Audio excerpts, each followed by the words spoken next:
El sol desaparece para siempre. El mundo se tiñe de blanco. Y el termómetro cae en picado. El frío glacial penetra hasta la médula. La tierra se rinde ante el hielo, mientras el mar se convierte en una llanura congelada. Estos son los desiertos polares, los dos extremos del planeta que muestran la cara más cruda del invierno.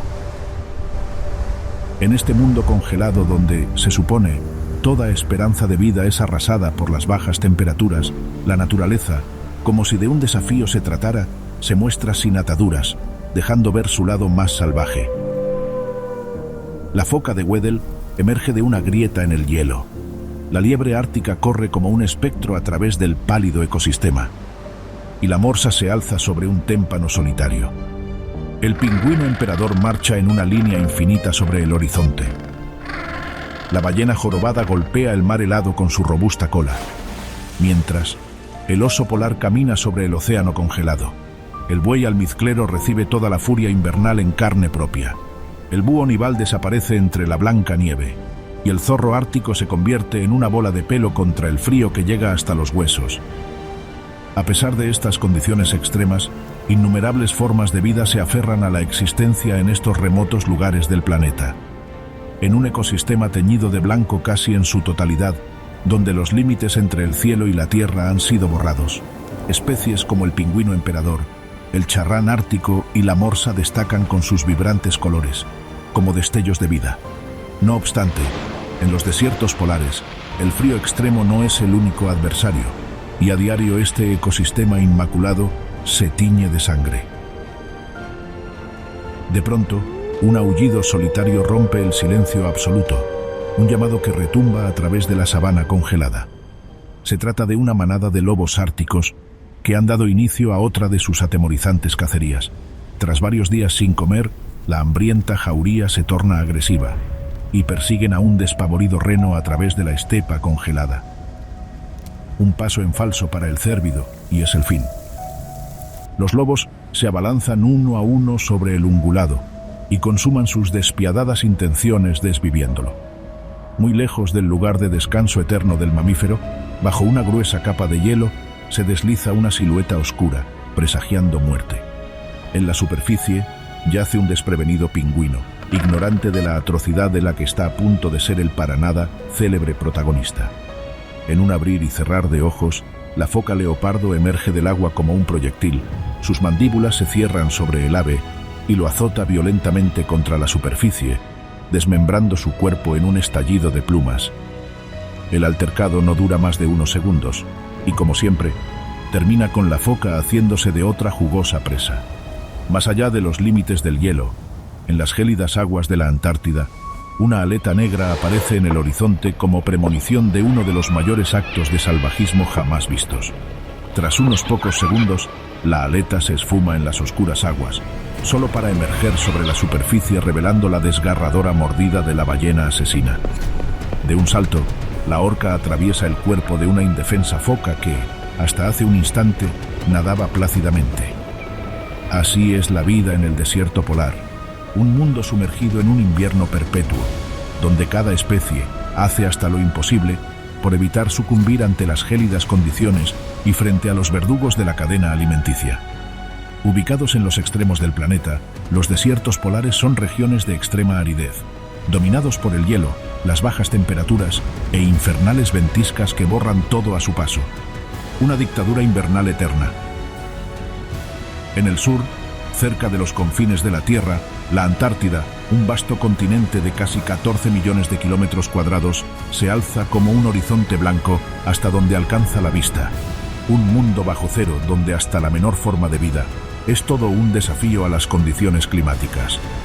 Del otro lado del planeta, en el extremo norte, el Ártico aparece como un océano congelado, que baila al ritmo de las estaciones, pero siempre con la amenaza del invierno asediando a todo el ecosistema y sumiendo a este rincón del mundo en una era glacial. En los desiertos polares, la vegetación es prácticamente inexistente, limitada a líquenes y musgos que se aferran a la roca desnuda.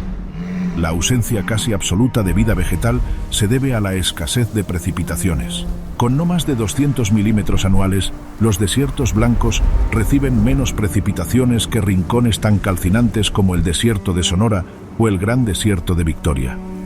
Pese a ser dominados por un invierno casi eterno, de hecho, en el vaivén de las estaciones de estos remotos rincones, también hay espacio para el verano polar.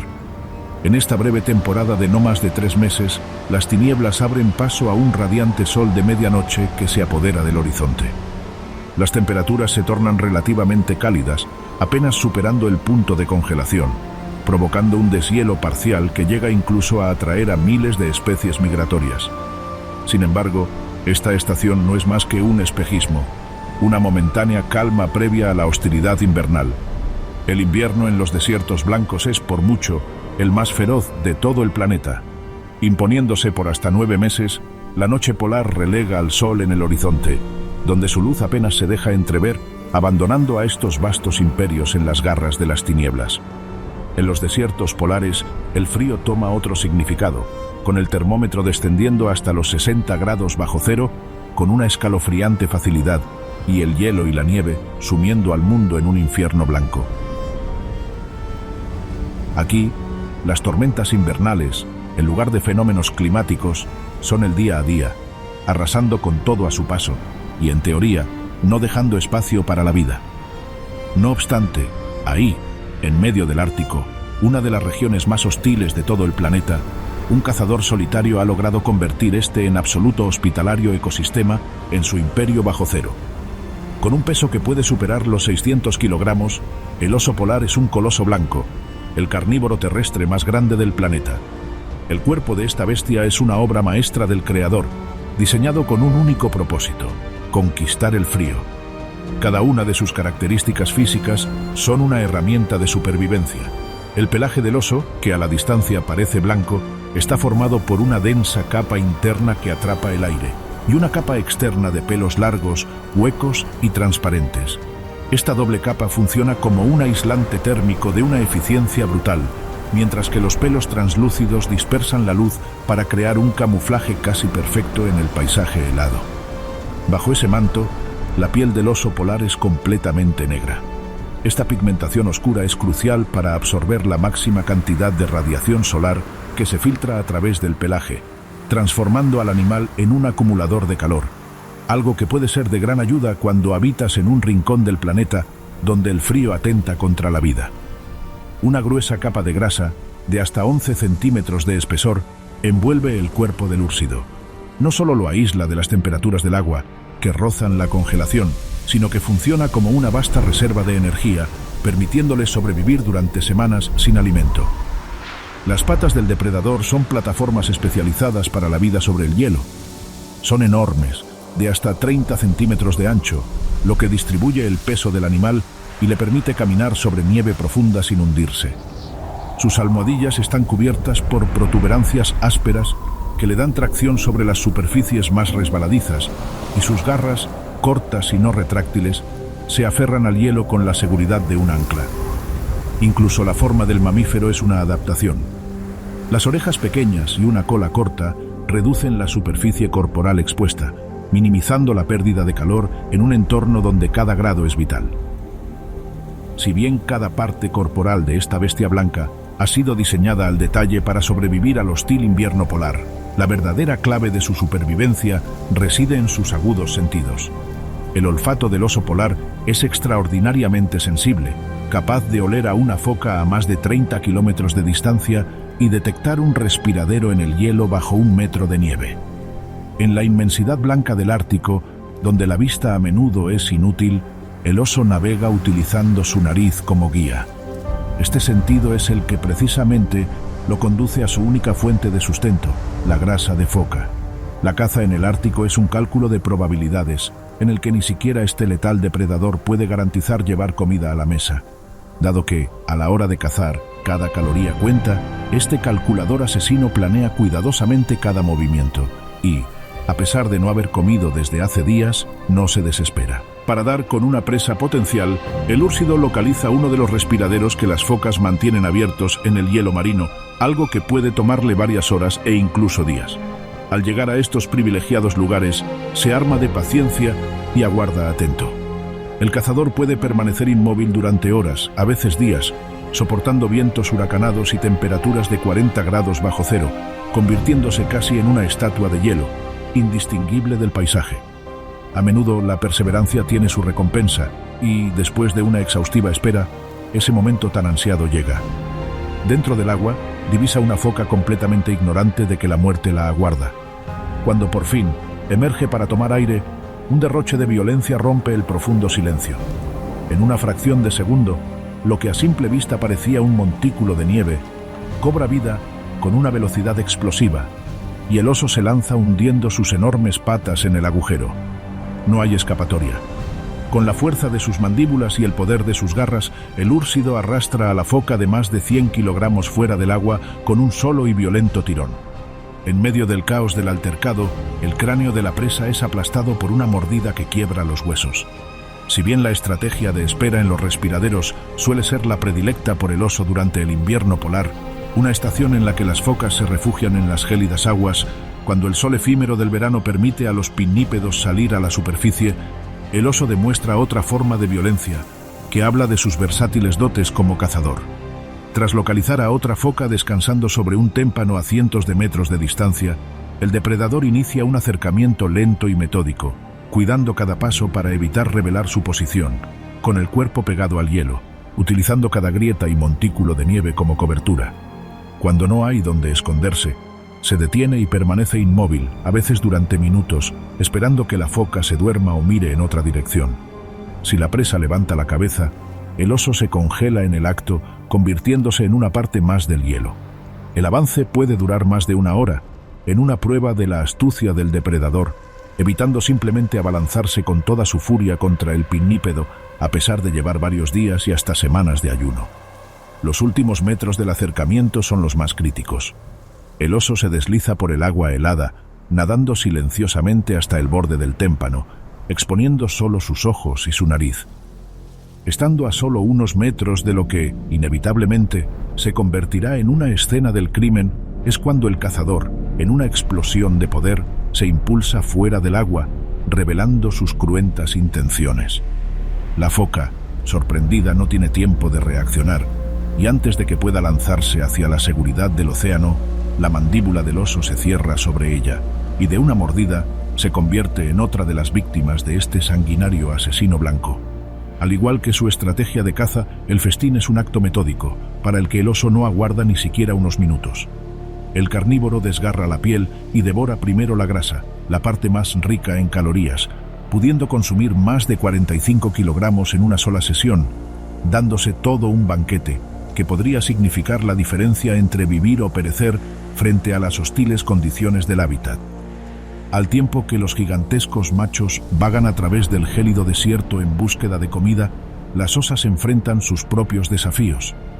Tras un breve encuentro durante la temporada de reproducción, las hembras llevan dentro de sí la responsabilidad de la supervivencia de la especie. Aunque la cópula pueda tener lugar a inicios de primavera, debido a un fenómeno de implantación diferida, el óvulo fecundado no se implanta en el útero hasta el otoño, asegurando que los cachorros nazcan en el momento más seguro del año, el corazón del invierno polar, dentro de la protección de una cómoda guarida. Dado que la supervivencia de los pequeños osednos depende de la fortaleza de su refugio invernal, como una laboriosa madre, la osa excava incansablemente un túnel profundo donde resguardarse antes del nacimiento de los pequeños. En esta acogedora madriguera, la temperatura llega a ser hasta unos 20 grados más caliente que la del exterior, algo que puede marcar una delgada línea entre la vida y la muerte de los osednos. Allí, en la oscuridad total, la osa entra en un estado de letargo, sin comer, beber ni defecar durante meses, saltándose el pico de la temporada de caza por el bienestar de sus pequeños cachorros. En este santuario helado, da a luz a sus crías, a menudo 2 tiernos osednos.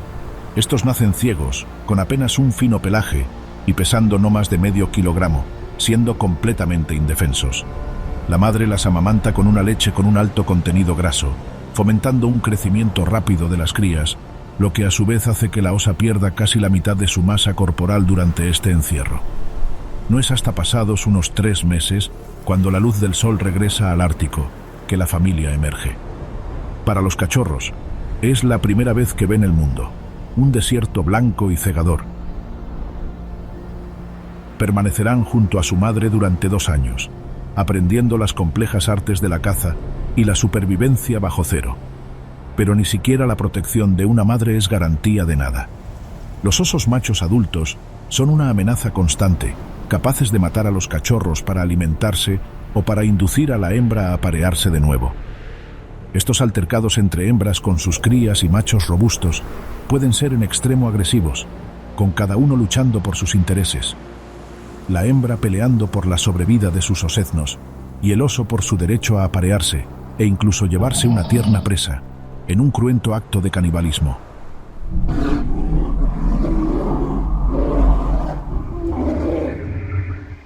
No muy lejos de estas mismas costas heladas que el gran depredador patrulla, la resistencia también toma la forma de una fortaleza viviente, una masa de cientos de cuerpos congregados uno al lado del otro. Con más de 3,5 metros de longitud y un peso que supera los 1.500 kilogramos, yace la morsa, un coloso social en medio de los mares árticos, un ejemplo de supervivencia en manada frente a las gélidas condiciones de este vasto desierto polar. El cuerpo de este pinípedo es una fortaleza de grasa y músculo, cubierta por una piel gruesa y arrugada, pudiendo alcanzar los 4 centímetros de espesor en el cuello y los hombros de los machos. Esta, además de funcionar como una robusta coraza frente a los colmillos de sus rivales y las garras de los depredadores, esconde una capa de grasa de hasta 15 centímetros que actúa como un aislante térmico perfecto contra la temperatura helada del agua y una reserva de energía para los tiempos difíciles. Si bien esta armadura natural es impresionante, la característica más formidable de este gigante es, por mucho, sus enormes colmillos. Presentes tanto en machos como en hembras, los colmillos de un macho grande pueden crecer hasta 1 metro de longitud y pesar más de 5 kilogramos cada uno. Estos espigados caninos no son solo armas, sino versátiles herramientas de supervivencia. La morsa los utiliza para abrir respiraderos en el hielo y anclarse en témpanos resbaladizos, permitiéndole izar su enorme cuerpo fuera del agua. El hocico de este coloso está equipado con un denso bigote de hasta 700 vibrisas. Estos no son vellos comunes, sino órganos táctiles extremadamente sensibles, cada uno conectado a nervios y músculos, cruciales a la hora de buscar algo que llevar al estómago. A diferencia de otros mamíferos marinos que cazan en la columna de agua, la morsa es una especialista del lecho marino, sumergiéndose a profundidades de hasta 80 metros, donde la luz apenas penetra. En estos abismos, donde la menor señal de luz por lo general es solo una ilusión, sus sensibles bigotes le permiten dar con posibles presas, incluso en medio de las tinieblas. Como buenos mamíferos sociales, estos gigantes se congregan en colonias masivas que pueden contar con miles de ejemplares, casi siempre en playas remotas o sobre grandes témpanos de hielo flotante. El espectáculo es simplemente abrumador, con miles de cuerpos apilándose unos sobre otros, una masa viviente de piel arrugada, grasa y colmillos. En estos acúmulos de vida en medio del desierto polar, el aire se llena con un estruendo constante de gruñidos, rugidos y resoplidos. A pesar del aparente caos, existe un orden social estricto, con los machos más grandes y con los colmillos más largos ubicándose en las posiciones centrales y más seguras del grupo. Por supuesto, estos privilegiados lugares, a salvo de posibles depredadores y más protegidos de las gélidas ventiscas, son a menudo codiciados y pretendidos por otros machos menos favorecidos por la escala social establecida. Aquí la violencia a través de combates ritualizados es la única forma de solucionar el conflicto. 2 machos rivales se enfrentan, exhibiendo sus colmillos y emitiendo profundos rugidos guturales. Uno lucha por mantener su puesto de privilegio en el grupo, mientras que el otro está dispuesto a arriesgarse a una dolorosa muerte en un intento de ascender en la escala social. Tras varios minutos de posturas y vocalizaciones amenazantes buscando quebrar la voluntad de su adversario, al ver que el enfrentamiento es inevitable, la violencia estalla. Los contendientes se embisten, utilizando sus cabezas como arietes y sus colmillos como dagas, en una lucha brutal que a menudo resulta en profundas heridas punzantes en el cuello y los hombros de los involucrados. El vencedor reafirma su estatus, ascendiendo en la escala social, ganando, entre otros beneficios, un lugar de privilegio en la manada y el derecho a aparearse con las hembras. La vida en la colonia, aunque ruidosa y conflictiva, ofrece una innegable sensación de seguridad. Cualquier depredador que se acerca es de inmediato detectado por cientos de ojos vigilantes. El principal adversario de las morsas sobre el hielo es, precisamente, el sanguinario oso polar. Pese a que este formidable depredador no duda ni un instante en atacar a una colonia entera, prefiere siempre acechar a individuos aislados o enfermos. Cuando este cazador blanco ataca, el pánico se desata y la colonia entera se lanza en estampida hacia la seguridad del agua, en un tsunami de grasa y colmillos que puede aplastar a los más jóvenes o débiles en su huida desesperada. Claro está, un formidable macho adulto, si es acorralado, no es una presa fácil. El pinípedo se defiende con una ferocidad implacable, utilizando sus colmillos para infligir heridas mortales al oso. Para las morsas que lograron llegar a las gélidas aguas, el peligro no se acaba, pues estos son los dominios de un depredador incluso más letal, las manadas de orcas. Un pod de ballenas asesinas es capaz de atacar a una morsa, utilizando su inteligencia y trabajo en equipo para agotar y ahogar al pesado gigante. Pero incluso en el agua, en una posición en absoluto ventajosa, la morsa no se rinde.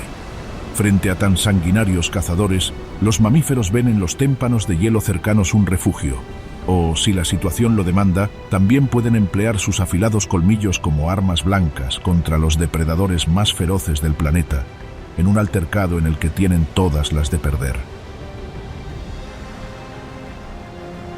Mientras estos colosos se baten en un duelo por la supervivencia en las gélidas aguas, a miles de kilómetros al sur, en las zonas más septentrionales y relativamente cálidas del desierto polar ártico, un diminuto cánido hace del yermo helado su acogedor hogar. Con apenas unos 85 centímetros de longitud, incluyendo la cola, y un peso que rara vez supera los 8 kilogramos, el zorro ártico es la prueba de que, para sobrevivir a este infierno de hielo y nieve, no es necesario ser un gigante de 1 tonelada. El cuerpo de este diminuto perro salvaje es un prodigio de adaptación al frío extremo. El creador, en toda su sabiduría, ha dotado a este superviviente bajo cero de un abrigo natural como pelaje. Durante el invierno, el zorro está envuelto en un manto de pelo espeso y multicapa, de un blanco inmaculado que lo hace prácticamente invisible contra la nieve. Este manto es considerado el más cálido de todos los mamíferos en proporción a su tamaño, una armadura térmica que le permite soportar las temperaturas más brutales. La forma corporal del zorro está diseñada para conservar cada fracción de calor. Sus patas cortas, un hocico reducido y unas orejas pequeñas y redondeadas minimizan la superficie corporal expuesta al viento helado, mientras que sus almohadillas están completamente cubiertas de pelo, aislándolo del contacto directo con el hielo y la nieve. Su cola, larga y extraordinariamente tupida, no es para nada un adorno. Cuando el cánido duerme, se enrosca y utiliza este versátil accesorio como una bufanda, cubriendo su cara y su nariz para respirar aire calentado por su propio pelaje. Gracias a sus inigualables adaptaciones a las bajas temperaturas, este can es capaz de mantenerse firme incluso cuando el reloj desciende por debajo de los 60 grados bajo cero. En estos días especialmente gélidos en los que las tormentas de nieve no paran de azotar el ecosistema, el zorro comienza a temblar con el fin de generar calor, así como reduce la pérdida de energía, limitando el flujo de sangre caliente hacia sus extremidades. La vida de este can es una búsqueda incesante de alimento en un mundo donde la escasez es la regla. Durante el largo invierno ártico, las presas principales de este cazador, los lemmings y los topillos, viven en túneles bajo un grueso manto de nieve. Para darles cacería, el canino depende casi exclusivamente de su afinado sentido del oído. El depredador camina lentamente sobre la nieve, con la cabeza ladeada, inmóvil, atento hasta al más mínimo movimiento de un lemming. Con sus sensibles oídos, el depredador puede percibir hasta el más sigiloso chillido de un roedor, hasta a 1 metro de profundidad bajo la nieve compactada. Pero la caza activa es un lujo que no siempre puede permitirse, pues en el extremo ártico, un lugar desolado, donde muchas veces el zorro es la única forma de vida en decenas de kilómetros a la redonda, las presas son todo un privilegio. Consciente de esto la mayor parte del tiempo, el can es un oportunista, un seguidor de gigantes. El zorro a menudo viaja a una distancia prudente detrás de los osos polares, en lo que es una muestra de su audacia. y un comportamiento en extremo arriesgado, pero con una gran recompensa. Cuando el enorme úrsido mata a una foca y se alimenta, deja atrás los restos de la carcasa. Si bien para el oso estos no son más que sobras, desde los ojos del zorro representan todo un festín. El pequeño depredador se acerca con cautela, siempre vigilante, para robar trozos de carne y grasa congelada, una fuente de calorías vital que no podría obtener por sí mismo. También sigue a las manadas de lobos, esperando su parte del botín tras la caza de un reno. Dado que este más modesto carnívoro vive al borde de la inanición, no desperdicia nada. Durante el efímero verano, cuando las aves migratorias anidan en la tundra, el cánido se convierte en un ladrón de nidos por excelencia, devorando huevos y polluelos. En una muestra de su astucia, todo el excedente de comida que pueda resultar de esta breve época de abundancia es almacenado para el futuro, en forma de despensas, escondiendo docenas de lemmings, huevos y aves bajo las rocas o en agujeros cavados en el permafrost. Estos alijos congelados serán su salvación durante los largos meses de oscuridad invernal, cuando hasta la más humilde fuente de comida es todo un privilegio reservado para los más formidables depredadores. Sobre la misma nieve que el astuto canino patrulla, otra forma de blancura se perfecciona. No es la blancura del acecho, sino más bien la de la inmovilidad absoluta. Con casi 70 centímetros de longitud y un peso de hasta 7 kilogramos, la liebre ártica, un pequeño lagomorfo, logra hacerse un espacio en este para nada hospitalario ecosistema, donde los depredadores y el frío extremo atentan contra la vida.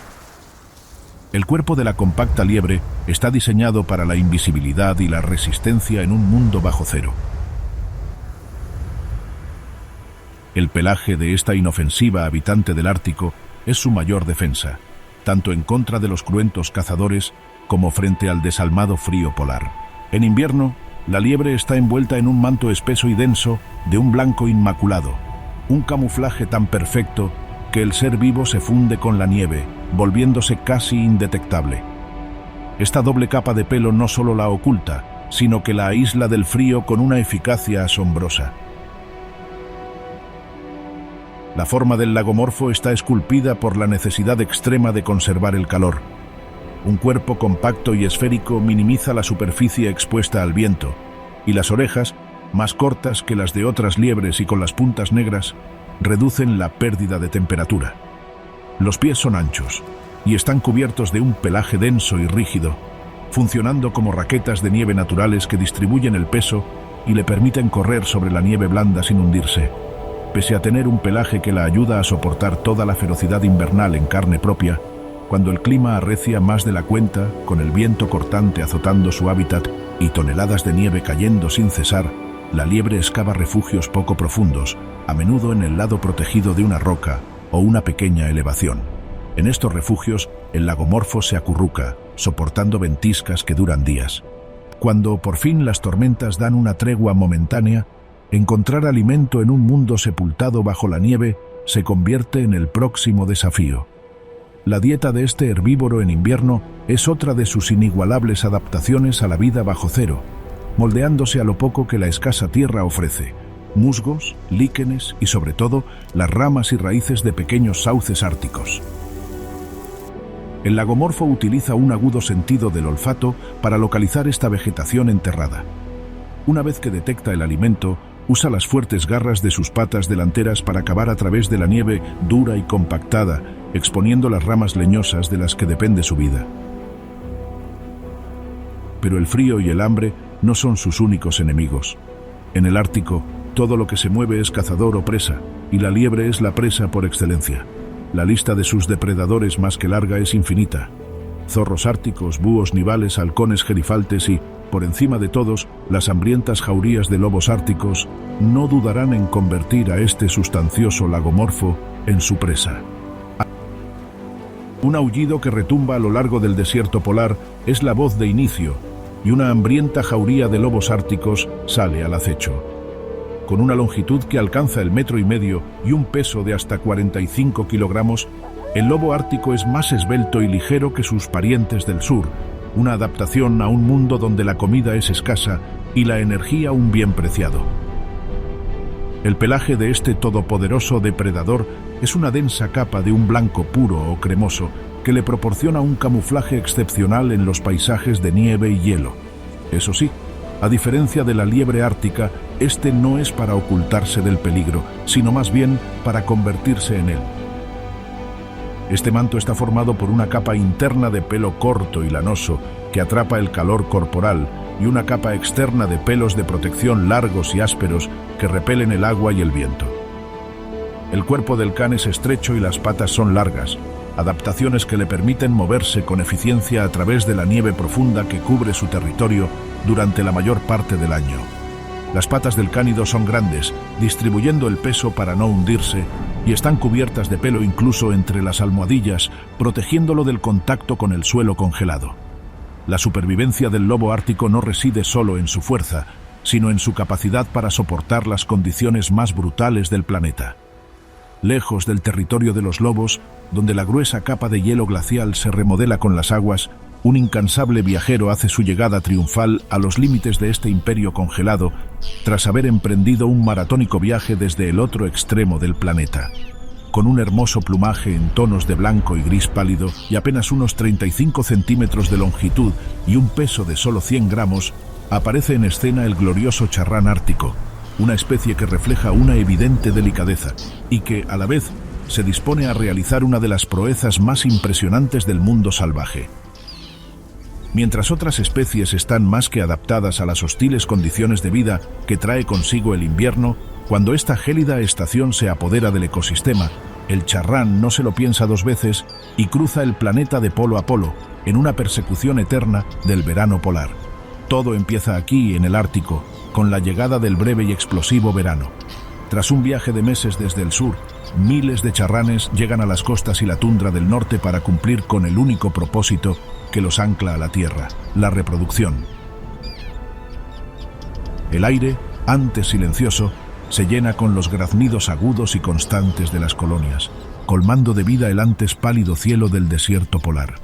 Sin tiempo que perder, a poco de su llegada, los charranes se centran en su misión de preservar la especie, para lo que despliegan un espectáculo aéreo a modo de cortejo.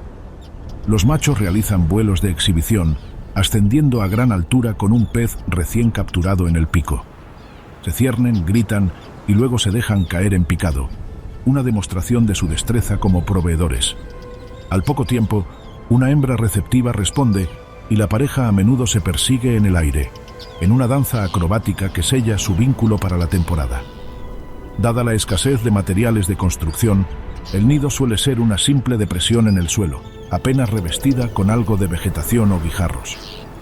En este humilde nido, la hembra pone entre 1 y 3 huevos moteados, perfectamente camuflados con el terreno pedregoso. Aunque puestos a la intemperie puedan ser vistos como un blanco fácil, esta aparente simplicidad esconde una estrategia de supervivencia.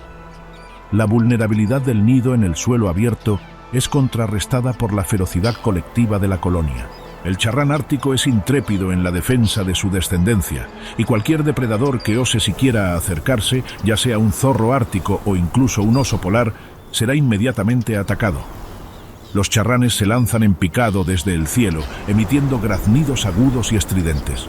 Son proyectiles emplumados que golpean al intruso con sus picos afilados, apuntando a la cabeza y ojos.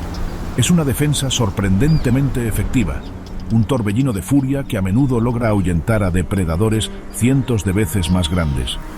Esta encarnizada defensa es un gasto energético masivo, pero necesario para asegurar el futuro del linaje. Tras un periodo de gestación de alrededor de 30 días, los polluelos rompen el cascarón. Inmediatamente, sabiendo que el tiempo en este paraíso veranero es limitado, los padres se dedican a alimentar a los pichones con un flujo constante de fresco pescado. Esto fomenta el crecimiento de los pequeños, haciendo que en solo unas pocas semanas estén listos para volar. Cuando la luz del día comienza a acortarse y las temperaturas empiezan a descender, una llamada ancestral resuena en la colonia. Es la hora de partir. Los jóvenes charranes, con apenas unos meses de vida, deben unirse a los adultos para emprender el viaje más extraordinario del mundo salvaje, y comienza la gran migración hacia el sur. El viaje del charrán ártico no es una línea recta, sino más bien una odisea que puede cubrir hasta 80.000 kilómetros de ida y vuelta, el equivalente a dar la vuelta al mundo más de 2 veces, cada año. Para lograr esta hazaña, el ave no lucha contra los elementos, se une a ellos. Sigue rutas serpenteantes sobre los vastos océanos, aprovechando los sistemas de vientos globales para planear y deslizarse, conservando una energía preciosa. Durante meses, la vida del charrán transcurre en el aire, sobre las olas, a menudo sin tocar tierra firme. Duerme en vuelo, en breves intervalos de segundos, bebe del agua de la superficie y, para alimentarse, patrulla las olas. Tras meses de vuelo ininterrumpido, cruzando el Ecuador, el viajero, por fin, llega a su destino en el desierto polar sur, y las costas de la Antártida se abren ante sus ojos, justo cuando el verano austral está en su apogeo. Aquí, el charrán no anida, pues su motivación no es la reproducción, sino que se alimentará aprovechando la explosión de vida marina que el sol de medianoche antártico desata. Es un periodo de reabastecimiento, una acumulación crítica de energía para el inevitable viaje de regreso al norte, en un ciclo incesante que regala una de las proezas más impresionantes de toda la naturaleza, y todo con una diminuta ave como protagonista. Es un testimonio a la resistencia, no contra el frío estático de un solo polo, sino contra la distancia infinita que los separa. La llegada del charrán a las costas de la Antártida anuncia la breve tregua del verano. Pero en esa misma costa, otra ave, incapaz de volar, acaba de completar una prueba de supervivencia. Entre los témpanos de hielo que se rompen con el sol de medianoche, emergen las figuras de los supervivientes de la larga noche polar del extremo sur. Con una altura que roza el 1,5 metros y un peso que los adultos luchan por recuperar hasta los 45 kilogramos, el pingüino emperador está listo para disfrutar de la breve explosión de vida del verano antártico. La simple existencia de esta blanquinegra ave en el inicio del verano es una prueba de su ferocidad e irreverencia contra las condiciones invernales. El cuerpo del pingüino emperador es una fortaleza contra el frío. Su plumaje es una armadura de 4 capas de plumas cortas, densas y superpuestas, que crean una barrera impenetrable contra el viento. Debajo, una capa de plumón atrapa el aire, y bajo la piel, una gruesa capa de grasa sirve como la reserva de energía vital. La estructura ósea del pingüino es única. Los huesos de esta ave no son huecos, sino sólidos y densos, una adaptación que reduce la flotabilidad y le permite sumergirse a profundidades asombrosas. A pesar de todas sus adaptaciones contra las gélidas temperaturas y el hambre extrema, tras la brutal prueba del invierno, los adultos están esqueléticos, han perdido casi la mitad de su masa corporal incubando sus huevos y protegiendo a las indefensas crías. Junto a ellos, los polluelos, ahora casi tan altos como sus padres, están cubiertos de un espeso plumón gris que los aísla en tierra, pero que aún no es impermeable, por lo que lo más recomendable es que no se sumerjan en las gélidas aguas. La supervivencia de ambas generaciones depende de este breve periodo de abundancia que representa el verano polar. El océano es el único refugio y la única fuente de alimento disponible, por lo que, sin dudar, los adultos se zambullen, convirtiéndose en un torpedo viviente, siendo el ave que se sumerge a mayor profundidad del mundo, alcanzando más de 500 metros y logrando permanecer bajo el agua por alrededor de unos 20 minutos. El objetivo de estas inmersiones no es otro que disfrutar del festín de krill, calamares y peces que prosperan bajo el sol de medianoche. Bajo el agua, grupos de adultos se coordinan, pastoreando bancos de peces contra la parte inferior del hielo marino para atraparlos con mayor facilidad. Cada viaje es una carrera para acumular la mayor cantidad de alimento posible, devorando ingentes cantidades de pescado. Por supuesto, como padres amorosos, no se olvidan de sus pequeños y constantemente regresan a la costa a buscar a sus crías entre miles de polluelos ruidosos, guiados por la frecuencia única de la llamada de su descendencia. Al haber dado con el pichón, el adulto regurgita el alimento semidigerido para el polluelo, dándole un alimento rico en grasas y proteínas, vital para su desarrollo. Este proceso se repite sin cesar, con los padres turnándose en viajes de caza que pueden durar días, mientras el polluelo espera en la costa, vulnerable, Pero no todo lo que brota del océano es abundancia. Depredadores como la foca leopardo y la orca patrullan estas aguas, atentas a los movimientos de las colonias de pingüinos. Con la presencia de estos carnívoros, una inmersión en busca de alimento puede convertirse en su última cena. A pesar de su aspecto torpe en tierra, con movimientos toscos y lentos, en el agua el pingüino no será una presa fácil y utiliza su increíble agilidad para acelerar explosivamente y escapar de las mandíbulas de sus perseguidores. En estas fugaces carreras submarinas por su vida, a menudo se refugian en pequeños agujeros en el hielo y otros sitios acogedores donde los depredadores, debido a su robusta corpulencia, jamás los podrían alcanzar. La vigilancia también es otra de las contramedidas que adoptan estos hábiles supervivientes contra los cazadores. Al divisar una aleta en el horizonte, inmediatamente intentan alejarse del agua, conscientes de que esta es una inminente señal de muerte. A medida que avanza el verano, y una vez que los adultos han recuperado parte de su peso, la colonia enfrenta otra prueba crítica, la muda catastrófica. Para renovar su plumaje, deben regresar a tierra firme durante casi un mes, un tiempo valioso en el que dejan de alimentarse y su reserva de grasa sufre las consecuencias. La colonia permanece en la costa, soportando el frío, completamente vulnerable, mientras la nueva armadura de plumas crece. Mientras tanto, los polluelos enfrentan su propio momento decisivo. El plumón gris de la infancia es reemplazado por el primer plumaje adulto, corto e impermeable. Tras este delicado periodo en su desarrollo, el instinto los llama al mar, y por primera vez deben entrar al agua, un mundo que es a la vez su salvación y su mayor peligro. Son nadadores inexpertos y cazadores novatos, por lo que la primera inmersión de un joven pingüino puede ser la última. Con las focas leopardo patrullando los bordes del hielo, tan pronto se zambullan al agua, la violencia está asegurada. Uno tras otro, se lanzan sin dudar sabiendo que pueden estar en sus últimos segundos de vida.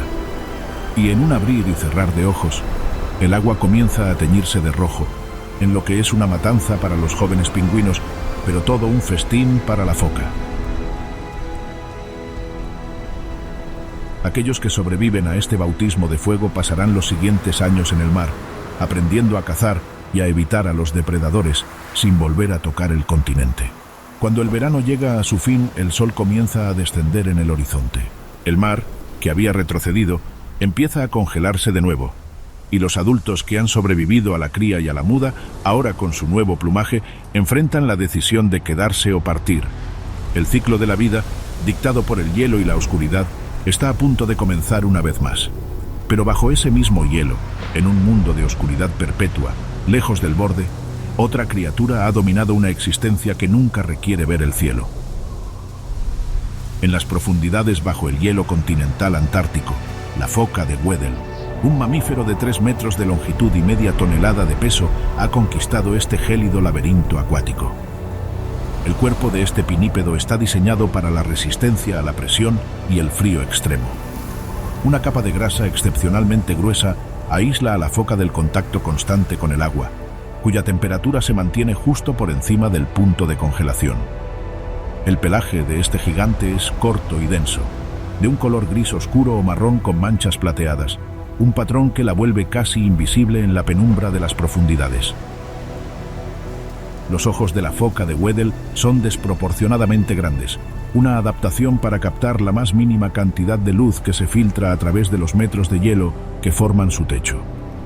La visión de este mamífero es excepcional en condiciones de baja luminosidad, permitiéndole navegar y cazar en un mundo donde la penumbra es la regla. Precisamente en el borde de este mismo hielo, donde el refugio se encuentra con el mar abierto, otro pinípedo se convierte en el verdugo de la foca de Weddell. Un robusto mamífero que, en lugar de esconderse del peligro, lo encarna. Con una silueta larga y serpentina que patrulla las aguas costeras, la foca leopardo es el depredador ápice de los témpanos antárticos. Con más de 3,5 metros de longitud y un peso que puede alcanzar los 600 kilogramos, Este copioso cazador es uno de los grandes depredadores que alberga el vasto desierto polar austral. El cuerpo de esta foca está construido para la velocidad, el poder y la supervivencia en el agua más fría del planeta. La principal defensa de esta criatura contra el frío mortal es una gruesa capa de grasa que yace bajo la piel. Este manto de grasa es un aislante térmico de una eficiencia increíble, que protege los órganos vitales de la temperatura del océano, que se mantiene permanentemente al borde de la congelación. Esta reserva de energía es el combustible para un metabolismo elevado, un horno interno que genera el calor necesario para una vida activa en un entorno helado. El gran tamaño y la forma hidrodinámica de la foca también son adaptaciones cruciales. Un cuerpo grande pierde calor más lentamente que uno pequeño, y su forma alargada le permite deslizarse por el agua con una fricción mínima, conservando una energía preciosa. La cabeza de este mamífero es grande y reptiliana, con una mandíbula capaz de abrirse en un ángulo desproporcionado, revelando un arsenal de dientes formidables. La dentadura de la foca leopardo es una herramienta de doble filo, única entre los mamíferos marinos, con caninos e incisivos largos y afilados de hasta 2,5 centímetros. Contrario a la foca de Weddell, cuyos dientes se especializan en roer el hielo, estos están diseñados para agarrar, perforar y desgarrar la carne de presas de sangre caliente como pingüinos y otras focas. Sin embargo, los dientes traseros, los molares, tienen cúspides complejas que se entrelazan para formar un tamiz, casi como las barbas de una ballena. Este sistema le permite a la foca leopardo purgar el agua y filtrar pequeños crustáceos, una fuente de alimento vital cuando las presas de gran tamaño escasean. Las aletas delanteras de este cazador son largas y poderosas, utilizadas como remos para una propulsión rápida y para realizar giros cerrados y maniobras complejas durante una persecución. A diferencia de otras focas que se congregan en colonias, este depredador caza y vive solo, un tirano que cuida celosamente de su dominio acuático. Pasa la mayor parte del tiempo en el agua, patrullando los bordes de los témpanos de hielo, los lugares donde sus presas se ven obligadas a entrar y salir del océano. A pesar de su reputación como un cazador feroz de presas grandes, una parte significativa de la dieta de la foca leopardo consiste en krill. Durante los meses de verano, el depredador puede pasar horas nadando a través de enjambres de krill, utilizando sus molares entrelazados para filtrar millas de estos pequeños crustáceos. Es una estrategia de alimentación eficiente que le permite acumular reservas de grasa con un gasto mínimo de energía. Pero la verdadera naturaleza de este cazador se revela cuando pone su mira en presas copiosas. La foca leopardo es la principal amenaza para los pingüinos de la Antártida. Pasando de lanzar ataques frontales contra las numerosas colonias de pingüinos, el depredador planea una meticulosa emboscada que inevitablemente terminará con un ave entre sus afilados dientes. El cazador espera bajo el borde de un témpano de hielo, a menudo con solo sus fosas nasales rompiendo la superficie, casi invisible en el agua oscura. Vigila las colonias de pingüinos, aguardando el momento en que se lancen al mar para alimentarse. Cuando un grupo de aves entra al agua, caen en la trampa, y el ataque es una explosión de violencia. La foca leopardo se lanza desde abajo con una velocidad increíble. No hay persecución, es más una matanza en toda regla. Las mandíbulas del pinípedo se cierran sobre un pingüino antes de que la presa siquiera tenga tiempo de reaccionar. En estas mismas aguas antárticas, la depredación de la temida foca leopardo se ve empequeñecida por la llegada de un gigante, una criatura de una escala tan vasta que su mera presencia altera el equilibrio del océano. Con una longitud de hasta 16 metros y un peso que alcanza las 40 toneladas, la ballena jorobada llega a las heladas aguas costeras de la Antártida, un titán migratorio que ha viajado al fin del mundo para el gran festín polar. El cuerpo de este imponente cetáceo es una paradoja de masa y agilidad. Las aletas pectorales de este gigante son las más largas de todo el reino natural, llegando a medir 1/3 de la longitud total del cuerpo. Son verdaderas alas submarinas, de hasta 5 metros de largo, que le otorgan una maniobrabilidad impensable para una criatura de su tamaño. El borde delantero de estas está cubierto de protuberancias llamadas tubérculos, una característica hidrodinámica que le permite cortar el agua y realizar giros cerrados y complejos en las profundidades. La aleta caudal de la ballena jorobada es una herramienta de propulsión masiva, un motor de músculo.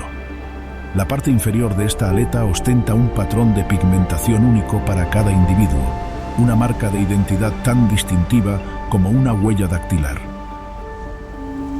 La cabeza del coloso es ancha y está cubierta de tubérculos similares a los de las aletas, cada uno conteniendo un único folículo piloso, un vestigio sensorial de sus ancestros terrestres.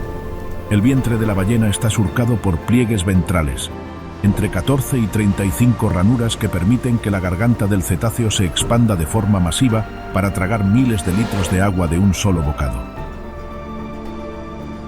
Así como sucede con otras especies como el charrán ártico, para la ballena jorobada, las aguas polares del fin del mundo no son un hogar, sino más bien un comedor.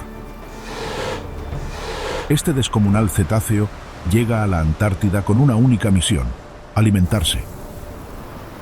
Tras varios meses de ayuno en las cálidas aguas donde se reproduce, el gigante llega famélico, habiendo perdido ingentes cantidades de peso. Por suerte, el breve y explosivo verano antártico le ofrece una copiosa recompensa después de un viaje de miles de kilómetros: el festín de krill más grande del planeta. El océano parece hervir con nubes rojas de estos diminutos crustáceos, un banquete de todo lo que pueda comer este gigante. Pero para la ballena es una carrera contra el tiempo para convertir esta abundancia en la grasa que necesitará para el largo viaje de regreso. Para consumir las casi 2 toneladas de alimento que necesita cada día, el coloso ha desarrollado una de las estrategias de caza cooperativa más complejas y espectaculares del planeta: la alimentación con red de burbujas. Después de haber localizado un denso enjambre de krill, la cacería comienza, no con velocidad, sino con estrategia. Una o varias ballenas se sumergen profundamente por debajo del banco y desde las profundidades comienzan a exhalar aire, creando una cortina de burbujas en espiral que asciende. Las burbujas forman una red cilíndrica, un muro de aire que rodea al krill, y los pequeños crustáceos, temerosos de cruzar la barrera de burbujas, se agrupan instintivamente en el centro del cilindro, formando una bola densa y compacta. Otras ballenas del grupo emiten llamadas de alimentación, sonidos profundos y resonantes que desorientan aún más a la presa y coordinan el ataque. La trampa está puesta, y con una señal acústica, todas las ballenas del grupo ascienden simultáneamente desde abajo, con sus fauces abiertas de par en par, emergen en el centro exacto de la red de burbujas, atracando la masa concentrada de krill en una sola maniobra perfectamente sincronizada. Los pliegues ventrales de cada cetáceo se expanden al máximo, llenándose de miles de litros de agua y crustáceos. Después, la ballena usa su enorme lengua para presionar el agua hacia afuera a través de sus gigantescas placas de barbas. Así, el agua es expulsada, pero el krill queda atrapado, listo para ser engullido. Este acto de depredación a gran escala, una muestra de inteligencia y coordinación, es repetido una y otra vez durante los meses de luz perpetua del verano polar, ganando toneladas de peso gracias a la abundancia derramada por el Creador. A pesar de su robusta corpulencia, estos gigantes del océano son increíblemente ágiles, capaces de impulsarse desde las profundidades y dar saltos fuera del agua que desafían la gravedad. Tras esta acrobacia, el cetáceo cae de costado, golpeando el mar en un estallido de espuma que resuena por kilómetros. Es una exhibición de poder puro, así como una peculiar forma de comunicación a través del océano. Otra de las maneras en las que se comunica con sus congéneres es golpeando la superficie del agua repetidamente con sus gigantescas aletas pectorales o con la aleta caudal. Cada golpe resuena en el océano como el estallido de un cañón, enviando señales acústicas a través de las profundidades. A pesar de su descomunal tamaño, este gigante no está exento de peligros. Las crías que viajan con sus madres son el objetivo principal del depredador ápice de estas aguas. Las orcas, cazando en manadas coordinadas, a menudo intentan separar a una cría de su madre. Pero la hembra no está dispuesta a quedarse viendo cómo desviven a su ballenato e interpone su masivo cuerpo entre su cría y los atacantes. Blandiendo sus aletas pectorales de 5 metros como escudos y armas, el cetáceo golpea y barre el agua para mantener a raya a los depredadores. Un solo golpe de estas aletas puede aturdir o incluso matar a una orca. Es una batalla de titanes en las gélidas aguas, donde la resistencia de la madre es a menudo la única barrera entre la vida y la muerte para su cría. Al menos por ahora, la manada de cazadoras aborta la misión y dejan vivir en santa paz al joven cetáceo. Si bien le han perdonado la vida a la joven cría, sobre las aguas antárticas no existe un depredador más formidable que la temida ballena asesina, la orca. Con una longitud de hasta 9 metros y un peso que llega a alcanzar las 10 toneladas, la orca se convierte en el cazador ápice de todos los océanos del planeta, y las gélidas aguas que surcan las costas antárticas no escapan de esta dictadura. Este delfín es una máquina de matar, una bestia diseñada para infligir temor sobre todo el ecosistema marino. La piel de la orca, con su icónico patrón de blanco y negro, no es para el camuflaje tradicional, sino para la disrupción visual. Desde abajo, el vientre blanco se confunde con la luz de la superficie. Desde arriba, el dorso negro se pierde en las profundidades oscuras, rompiendo la silueta de la criatura y confundiendo a sus presas. La aleta dorsal de un macho adulto es una estructura imponente, una cuchilla de hasta casi 2 metros de altura que corta el agua, una señal que anuncia muerte. Las mandíbulas de la orca son una de las armas más formidables de todo el mundo salvaje, equipadas con alrededor de 50 dientes cónicos y entrelazados de hasta 7 centímetros de largo, diseñados no para masticar, sino para agarrar, sujetar y desgarrar. A pesar de su temida mordida e inigualables condiciones físicas, el arma más letal de la ballena asesina es, sin lugar a dudas, su inteligencia. Capaces de planear elaboradas emboscadas, las orcas trabajan en coordinadas manadas para hacerse de innumerables presas, cuidando de hasta el mínimo detalle en sus arremetidas. Estas depredadoras no cazan con simple brutalidad, son calculadoras asesinas que planifican hasta el mínimo movimiento de sus crueles matanzas. Una de sus técnicas más sorprendentes es la caza por oleaje. Una manada localiza a una foca de Weddell descansando sobre un témpano de hielo y, sin tiempo que perder, la matriarca da la orden. El pod se sumerge y nada en una formación perfecta, una línea de cuerpos de varias toneladas moviéndose al unísono. Ascienden juntas, creando una ola masiva y unificada que se estrella contra el témpano, golpeando el hielo y provocando que se incline violentamente. Frente a tal estruendoso impacto, la foca pierde el equilibrio y cae directo al agua. Una vez en el agua, la presa está en el territorio de las orcas y el juego mortal comienza. Una por una, estas asesinas se abalanzan contra la foca, golpeándola con sus robustos cuerpos, aturdiéndola y provocando una angustiante y muy lenta muerte. Con la presa desvivida y sabiendo que ninguna especie en su sano juicio intentaría robarles el fruto de su cacería, la manada no tiene apuro en devorar al pinípedo. En ocasiones, los cetáceos pueden utilizar a las presas moribundas para entrenar a los miembros más jóvenes del pod, enseñándoles a acorralar, a golpear con la cola y a trabajar en equipo. Desafortunadamente, en este imperio de hielo, ha surgido una nueva fuerza, una que no caza por necesidad y cuyo impacto amenaza con desmantelar este frágil mundo bajo cero, atentando contra la vida de todas las especies silvestres, desde el krill más pequeño hasta el depredador más grande. Esta amenaza no tiene garras ni colmillos, pero aún así es capaz de cobrarse miles de víctimas cada año, rompiendo con el delicado equilibrio de los desiertos polares. Año tras año, producto de la influencia de las actividades humanas, el oso polar, el soberano del Polo Norte, ve cómo su plataforma de caza se desvanece bajo sus patas.